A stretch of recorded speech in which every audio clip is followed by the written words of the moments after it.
Hello, my geometry kiddos. Today is your very first day in the actual book, and let me tell you, it's a little bit of a doozy. I'm not going to lie to you. This is probably the hardest lesson that you'll have in the first quarter. It's a lot of definitions, it's a lot of memorization, but listen, we're going to spend a lot of time reinforcing what you'll see today. So first off, we are talking about sets. This is chapter 1, section 1. A set is a collection of objects. In this case, we're usually going to be talking about numbers or shapes, sides, something that relates to geometry. So in this case, sets are named with a capital letter. A is equal to the set of 1, 3, and 5. We determine sets with these curly little brackets. 1, 3, and 5 have specific names. Anything inside of a set is called an element. So the elements of set A are the numbers 1, 3, and 5.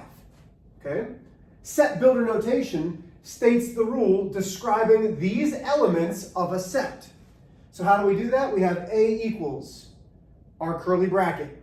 X is going to be the number, and it's usually drawn with this straight line that separates what variable we're using for our number and then the rule. So 0 is less than x is less than 7. For those of you who have trouble reading that, x is greater than 0, x is less than 7. Okay, so that means it can be 0.000001, but smaller than 7. So 6.999999999, except there's another rule here. It says where x is an odd integer. Integers, we should know, are the whole numbers and their opposites. So 1, 3, 5, 7. Well, notice up here, A is 1, 3, and 5. X is greater than 0. The odd integer of 1 is greater than 0. So is 3, so is 5, but those are all less than 7. This set right here is this set here. So, Mr. H, why would it matter if we had a set in a builder notation? Well, what if we were talking about all positive odd integers? Well, you would never be able to stop writing the set. 1, 3, 5, 7, 9, 11, 13, 15. It would go on forever. So having the rule would matter, okay? That's what set builder notation does for us. But then we have some definitions here that show. So please take a look.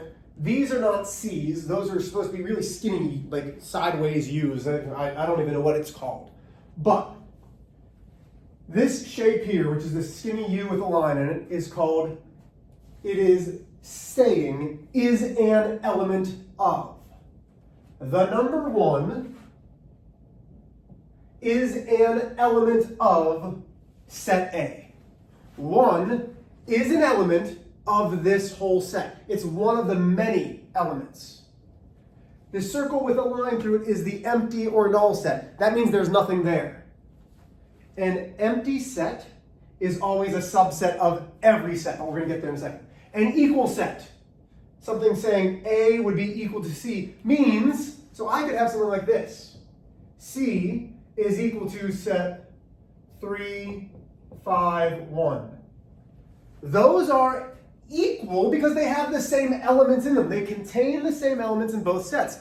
Even though they're written differently, it does not matter.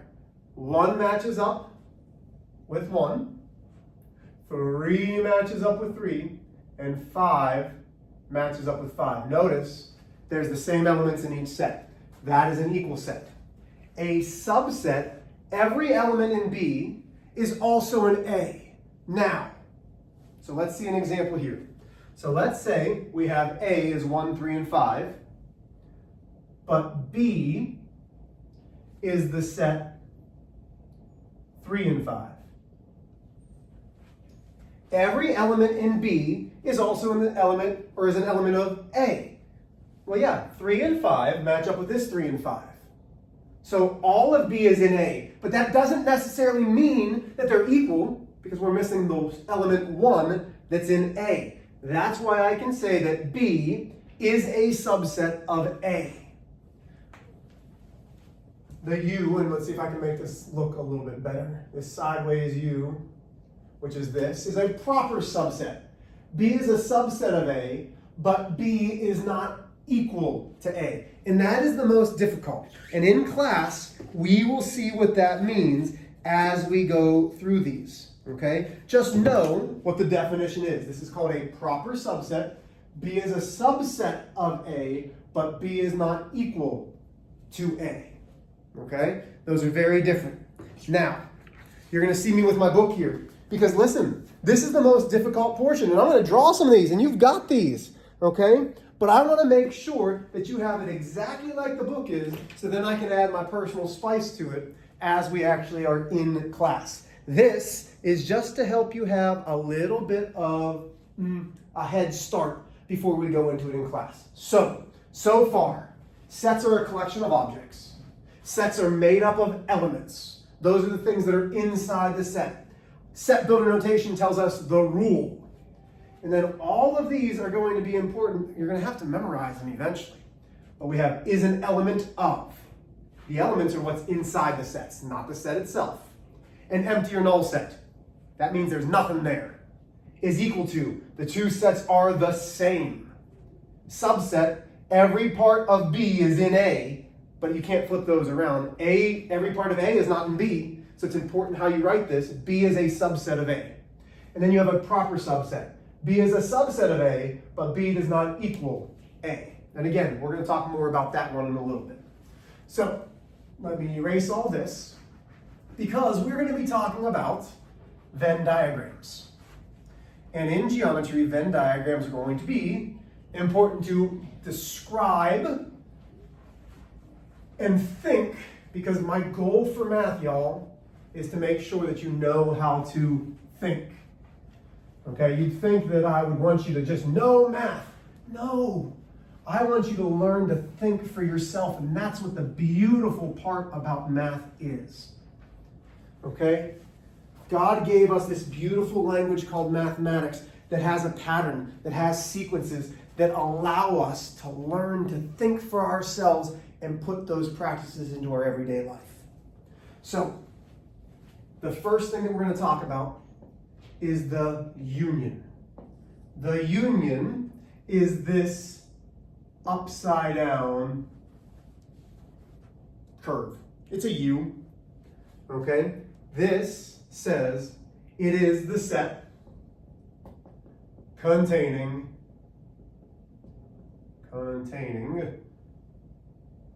all combined elements. Okay, so we have a union here. So here's our union example. Union. Okay, good. So I've got the union here. I've got set A. I have set B. I'm going to say this is the union A, not a U, Mr. H, come on. A union B. Because what this means is every element of A, including this intersection part, every element of B, including this intersection part, is what we're looking for. The union of both. All of those together are what we're talking about when we discuss unions. Now, let's talk about the intersection, because that's going to matter. This is going to be one of the most important parts in geometry, and it is the upside down U. The intersection, again, we have the whole thing, but then we have our little parts. Wow, what is that? We have set A, we have set B. The only part we care about is what matters in both. And this is described as the intersection, A intersection of B. Okay? Last but not least, we have what is called the complement. And the complement is all of the elements in the universal set, which is the whole big set that we're not discussing, the universal set, that are not in A. And we talk about complements with A, and there's a reason why I didn't put it up there. We talk about complements with a little tick mark. So I have the universal set, U. I have A in the middle, like this. And to show a complement, the complement is everything in the universal set, but not what's in A. That is described as A prime. Now, you might be thinking, Mr. H, why would I possibly need to know any of this? And y'all, that's a great question. And today I can't give you that answer because you don't know the geometry yet in order to say, oh, well, this makes sense. I can say the union of these two, all of these things matter when I'm discussing parallel lines and corresponding angles. As we build on this, knowing all of the notations in geometry are going to matter greatly. When you come to class, we will go into these a little bit deeper. You'll do some practice examples out of the book, and I'll be here to answer any questions. But the great thing is, the next lesson is geometry. We actually get to start talking about geometry, y'all. Have a wonderful day, y'all. I love you, kiddos.